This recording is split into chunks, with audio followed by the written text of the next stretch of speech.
This message is an alarm clock for the sleepers, a reality check for the dreamers. It is an admonishment for the willfully ignorant. It is a warning to the enemies. Finally, we can save the pleasantries. Their true colors have shown themselves again and again. So why do we always treat the canvas as if it is blank? The brush of these terrorists and their masters has wielded too much blood to paint. A picture of Islam that shows the world nothing but destruction, death, and hate. Calling them Muslims is a disgrace. Calling them human is a mistake. Calling them devils undercompensates. Calling them allies, well, I guess our governments will compromise. Even though they might appear to be against terrorism at first glance, read between the lines to know their true stance. How can you be allies with a country that runs an apartheid state, who doesn't let medicine, food, or humanitarian aid through its gates? How can you put a country that beheaded hundreds on a human rights council? I guess it's easy when you use your government agents and Colin Powell to lie about weapons that let you go to war with Iraq, where over 1 million dead bodies are stacked. When you fire phosphorus and depleted uranium. When you fund the very terror groups that bombed France outside their stadium. And speaking of France, they sold billions of dollars in weapons to the Saudis only days after the attacks. So you tell me, who is the enemy and who is the friend?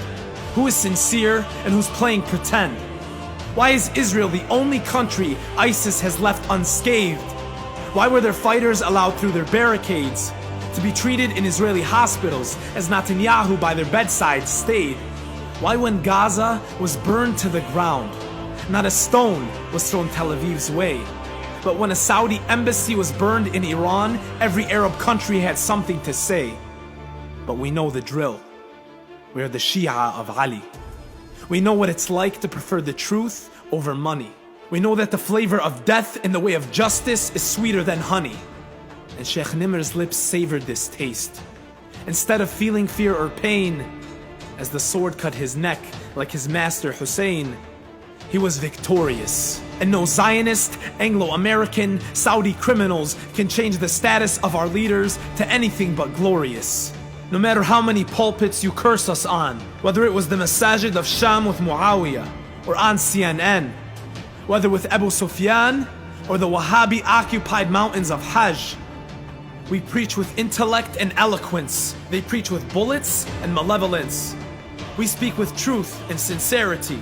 They thrive on false propaganda and global terror threats, even though they have manufactured them. But let them know that truth will prevail and falsehood will perish, that the righteous will be victorious and criminals will vanish. O Muslims of Muhammad, do not let another soul accuse you. Do not apologize for your faith. You are on the path of truth, no matter what they say. We are not arrogant and we are not unjust. We discuss, have dialogue, read, share ideas, laugh, smile, and love. But only with the true and honest ones. But those who play games, who claim to free the world they currently enslave, I ask them to remember our names. We're Sheikh Nimr of Hijaz. We're Sheikh Zakzaki of Nigeria. We're Sheikh Muhammad Bouti of Syria. We're Muhammad Baqir al-Sadr of Iraq. We're Musa al-Sadr of Lebanon. We're Mutahhari of Iran. We are the Muslims of Muhammad. We are the lions of Ali. We are the progeny of Fatima. We are the redeemers of Hassan. We are the companions of Hussein. But this time, the result won't be the same. For what happened to him won't be repeated. O people of the world, know you have been cheated. The politicians with suits and ties are the ones responsible for the terrorists claiming our demise. The Saudis and the Gulf fund them with American, Israeli training. They are let in through Turkey, Jordan, and others, and the rest is taken care of through intelligence agents. ISIS is manufactured, like Al-Qaeda was before them. What will it take for you to connect the dots? So let's take it from the top. The Middle East falling under Western control is the only way they will ever stop. Unless we stand against them first. The way the Ahl al-Bayt stood up against Ibn Ziyad. And no unshakable are those who put their trust in God. So know that Israel and the house of Saud are like the home of an insect, weaker than the spider's web.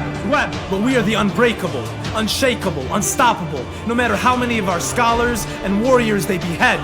Our mother watched them do this to her brother Hussein as he fell dead, and she taught us to never fear you, or anyone else. Through the words to Yazid she said, we only submit to the Lord who revealed his book and the soul of her grandfather Muhammad, and you will never intimidate the children of Sayyida Zainab.